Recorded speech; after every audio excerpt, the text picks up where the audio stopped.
नमस्ते दोस्तों, आप लोगों का बहुत बहुत स्वागत है मेरे चैनल पर। दोस्तों, ये है एक एलईडी टीवी का पावर सप्लाई। इस तरह का पावर सप्लाई में क्या क्या कंपोनेंट होता है, आज इसके बारे में जानेंगे। दोस्तों, एक अच्छा पावर सप्लाई में अच्छा कंपोनेंट होता है, जैसे कि आप लोग इस पावर सप्लाई में देख रहे हैं। यहाँ है एसी सॉकेट। इस सॉकेट से एसी 220 वोल्ट इस पावर सप्लाई में इनपुट होता है। इस सॉकेट को अच्छा होना बहुत ही ज़रूरी है। अगर ये सॉकेट अच्छा नहीं होगा तो इस सॉकेट और एसी कॉर्ड का बीच में स्पार्किंग का वजह से टीवी जल्दी खराब होगा। यहाँ है लाइन फिल्टर कॉइल। इस कॉइल से फेस और न्यूट्रल दोनों एसी करंट फिल्टर होता है। यहाँ 2 फिल्टर कॉइल यूज़ किया गया है। ये है रेक्टिफायर डायोड। इस डायोड से एसी को डीसी बनाया जाता है। इसे एनटीसी बोला जाता है। इस एनटीसी को एसी 220 वोल्ट का झटका सहने के लिए पावर सप्लाई में यूज किया जाता है। और एक कंपोनेंट होता है, वो है फ्यूज़। इस फ्यूज़ को पावर सप्लाई में शॉर्ट सर्किट होने पर पावर सप्लाई को ज़्यादा डैमेज होने से बचाने के लिए इस फ्यूज़ को यूज किया जाता है। यहाँ है इलेक्ट्रोलाइटिक कैपेसिटर। यहाँ पे 2 इलेक्ट्रोलाइटिक कैपेसिटर है जिसका वैल्यू 500 वोल्ट है। ये 2 कैपेसिटर पावर सप्लाई का मेन डीसी वोल्टेज को फिल्टर करता है। इस तरह का इलेक्ट्रोलाइटिक कैपेसिटर यहाँ भी है, जैसे कि आप लोग देख पा रहे हैं, मगर ये सारे कैपेसिटर पावर सप्लाई का सेकेंडरी साइड में जुड़ा हुआ है, इसलिए इसका वोल्टेज कम होता है। ये जो मार्क आप लोग देख पा रहे हैं, ये है नेगेटिव टर्मिनल का मार्क, जो कि इस कैपेसिटर में भी है। इस कैपेसिटर में नेगेटिव टर्मिनल इस साइड में है, जो कि ये नेगेटिव टर्मिनल है और ये पॉजिटिव टर्मिनल है। और इस कैपेसिटर में भी ये नेगेटिव टर्मिनल है और ये पॉजिटिव टर्मिनल है। इस कैपेसिटर में भी मार्क है, जो कि आप लोगों को दिखाई नहीं दे रहा है।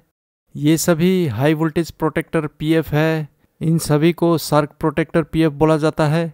यहाँ जो पीएफ है और ये जो पीएफ है, ये भी सर्क प्रोटेक्टर पीएफ है। ये 2 पीएफ भी इन्हीं की तरह काम करता है, जो कि हाई वोल्टेज होने पर शॉर्ट हो जाता है और पावर सप्लाई को ज़्यादा डैमेज होने से बचा लेता है। जब इनमें से कोई एक कैपेसिटर शॉर्ट होता है तो ये फ्यूज़ कट जाता है और इस फ्यूज़ का कट जाने से एसी 220 वोल्ट पावर सप्लाई में इनपुट होना बंद हो जाता है और पावर सप्लाई ज़्यादा डैमेज हो जाने से बच जाता है। ये है इस पावर सप्लाई का एसएमपीएस ट्रांसफार्मर। इसे चॉपर ट्रांसफार्मर भी बोला जाता है। इस तरफ है प्राइमरी साइड और इस तरफ है सेकेंडरी साइड। ये ट्रांसफार्मर स्विचिंग वोल्टेज से चलता है और इसे स्विचिंग करने के लिए यहाँ एक मॉसफेट यूज किया गया है। इस तरह का मॉसफेट 2 टाइप में होता है, एक एन चैनल मॉसफेट और दूसरा पी चैनल मॉसफेट। जिस पावर सप्लाई में एन चैनल मॉसफेट होता है, उस पावर सप्लाई का एसएमपीएस ट्रांसफार्मर में पॉजिटिव वोल्टेज को स्विचिंग किया जाता है और जिस पावर सप्लाई में पी चैनल मॉसफेट होता है, उस पावर सप्लाई का एसएमपीएस ट्रांसफार्मर में निगेटिव वोल्टेज को स्विचिंग किया जाता है। ये जो आप लोग देख पा रहे हैं, इसे रजिस्टर बोला जाता है। ये रजिस्टर किसी भी वोल्टेज को कम करके आगे भेजता है। और ये भी है एक रेक्टिफायर डायोड, जिसका सिर्फ 2 टर्मिनल होता है। जिस साइड में इस तरह का सफ़ेद मार्क होता है, उस साइड को कैथोड साइड बोला जाता है। इस तरफ कैथोड साइड होता है और इस तरफ एनोड साइड होता है। दिखने में ऐसा ही यहाँ 2 कंपोनेंट है, पर ये 2 कंपोनेंट डायोड नहीं है।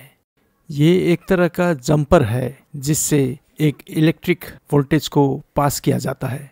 ठीक इसी तरह का यहाँ भी 2 जंपर्स है, जिससे एसी या डीसी वोल्ट को गुजारा जाता है।